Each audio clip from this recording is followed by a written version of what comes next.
In a big setback to centre, which is undertaking the construction of border fence along Indo-Myanmar border, Kuki-Zow-Mar community have strongly opposed the border fencing work along the Indo-Myanmar border. Village chiefs of the Behiang area intervened at the construction site to forcibly stop the border fencing along the Indo-Myanmar border.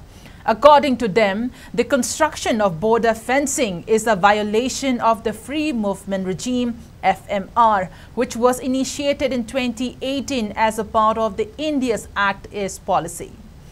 It is said that the village chiefs of Behiang under Halt subdivision in Churachandpur district had been opposing the border fencing.